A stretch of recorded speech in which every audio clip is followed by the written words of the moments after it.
السلام علیکم۔ کیا آپ کو اندازہ ہے کہ اگر آپ کے رشتہ داروں میں یا اہل خانہ میں خدا نخواستہ کسی شخص کو کینسر ہو جائے، اور کینسر بھی کون سا، کینسرس ٹیومر کی بات کر رہا ہوں جسے رسولی یا گلٹی کہتے ہیں، جو آپ کی باڈی میں کہیں پر بھی ہو سکتی ہے اور آپ کو پتہ بھی نہ چلے،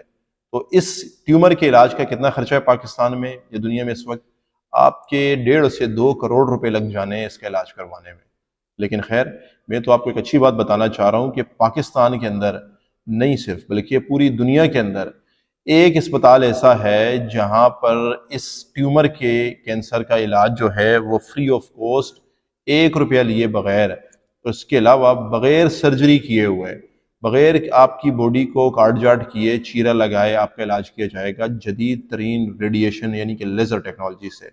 اور وہ ہوتا ہے یہ علاج پاکستان میں کراچی کے اندر، صوبہ سندھ کے جناح اسپتال کے اندر۔ پیپلز پارٹی کی گورنمنٹ کا اتنا بڑا کارنامہ ہے جو شاید کسی کی نظروں میں نہیں آتا۔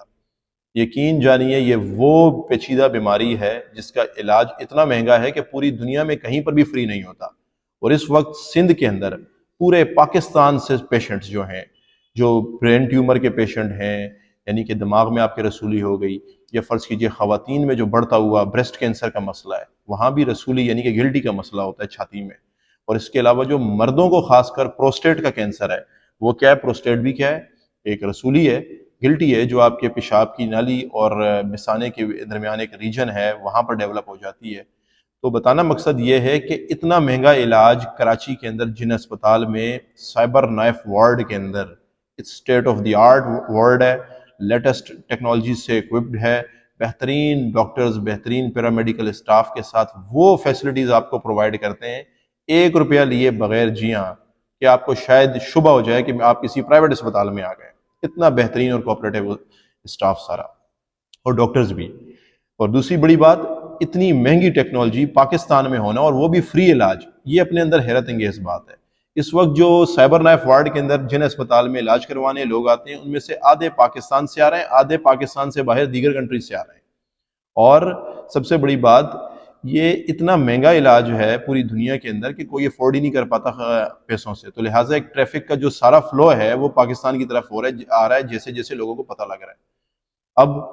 یہ 2 روبوٹ جن اسپتال کے اندر سائبر نائف وارڈ کے اندر 2 ارب روپے کے آئے ہیں، اتنی مہنگی ٹیکنالوجی ہے یہ ریڈیشن یعنی کہ لیزر کے ذریعے ٹیومر کو بغیر سرجری کے باڈی کے اندر ختم کرنا، اسے ریگرو ہونے سے روکنا یا اس کو لوکلائز کر دینا۔ یہ 2 روبوٹ اتنے مہنگے ہیں کہ ان کے سال کا خالی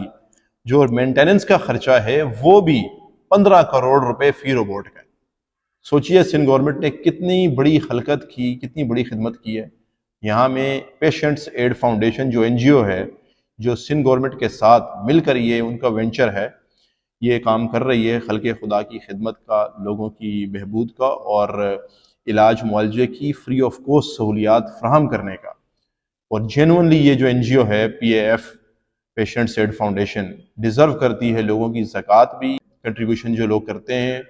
اور جو بھی مالی تعاون آپ کر سکتے ہیں یہ جینون لوگ ان کے ساتھ کیا کریں۔ جو یہ کر رہے ہیں یہاں پر، یقین جانیے جتنی بڑی خلقت کو یہ ڈیل کر رہے ہیں سائبر نائف وارڈ والے، افغانستان سے لوگ آ رہے ہیں، UAE سے آ رہے ہیں، باقی خلیجی ممالک سے آ رہے ہیں، یورپ سے بھی لوگ آ رہے ہیں، کیونکہ اتنا مہنگا علاج ہے، میں نے جیسا کہ بتایا آپ کو کہ کوئی آسانی سے افورڈ نہیں کر سکتا اس کو۔ لیکن بہرحال اللہ اجر دے سب کو، اور سندھ گورنمنٹ کو بھی بہت کریڈٹ جاتا ہے اس بات کا۔ اور سب سے بڑی بات، پاکستان کے اندر باقی صوبوں کے اندر حیرت انگیز طور پر اس طرح کا کوئی ہاسپٹل ٹیکنالوجی والا سین ہی نہیں ہے کہیں پر، سائبر نائف ٹیکنالوجی یعنی ریڈیشن کے ذریعے علاج کرنا۔ تو باقی صوبوں کو بھی چاہیے سندھ گورنمنٹ کی تقلید کریں اس معاملے میں، اور نعرے بازیاں کر کے لوگوں کو بیوقوف بنانا تو ہمارے یہاں کلچر بن گیا ہے۔ سیدھی بات ہے، عوام کو چاہیے کہ وہ اپنے سیاستدانوں کو جن کو ووٹ دیتے ہیں پرفارمنس بیس ووٹ دیا کریں، جو پرفارم کرے ووٹ دیں، نہ کرے مت دیں، یہ طریقہ ہونا چاہیے۔ مختصراً آپ کو میں ٹیومر ریلیٹڈ جو بیماری ہے، کینسر ہے، اس کا بھی بتا دوں میں آپ کو۔ ٹیومر یعنی کہ گلٹی یا رسولی، یہی گلٹی رسولی اگر آپ کے دماغ یا مغز کے پاس کوئی بن جائے نا تو یہ برین ٹیومر کہلاتی ہے۔ اس کے علاوہ اگر جگر پہ بن جائے، جگر کے اوپر بھی بن سکتی ہے، جگر کے اندر بھی بن سکتی ہے رسولی یا گلٹی، تو یہ لیور کا ٹیومر کہلاتی ہے۔ اسی طریقے سے گردے میں بن جائے تو گردے کا ٹیومر۔ خاص کر مردوں کو جو زیادہ تر یہ ڈائگنوز ہوتی ہے نا، یہ مثانے کے پاس ہوتی ہے، جس کی وجہ سے جسے یہ پروسٹیٹ کہا جاتا ہے۔ تو آپ کے چھوٹے پیشاب کرنے میں یعنی کہ یورین پاس کرنے میں پرابلم ہونا شروع ہو جائے گا آپ کو۔ تو فوراً کبھی اس طرح کی آپ کو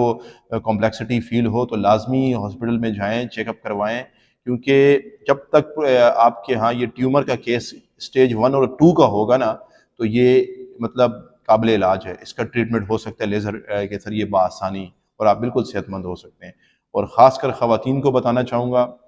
جس کے گھر میں بھی جو خواتین ہیں، بہنیں ہیں، آپ کی بیٹیاں ہیں، بالکل شرمانے کی ضرورت نہیں ہے کہ خواتین کو اپنی والدہ کے ساتھ یہ کیس ڈسکس کیجیے اگر آپ کو بریسٹ کینسر کی علامات نظر آ رہی ہیں، اور یعنی کہ چھاتی میں گلٹی فیل ہوتی ہے، کیونکہ خواتین کے اندر یہ بریسٹ کینسر کا کیس اتنا زیادہ ہے کہ پاکستان ان ممالک میں شامل ہے جہاں پر بریسٹ کینسر سے خواتین کی موت تیزی سے بڑھ رہی ہیں۔ ہر 9 خاتون کے اندر 9 عورتوں میں 1 خاتون کو بریسٹ کینسر پاکستان میں رپورٹ ہوتا ہے۔ تو خدا را اس چیز کو سیریس لیجئے، اور میں نے آپ کو بتا دیا کہ علاج فری آف کاسٹ آپ کو اتنا مہنگا کراچی کے اندر جناح میں میسر ہے۔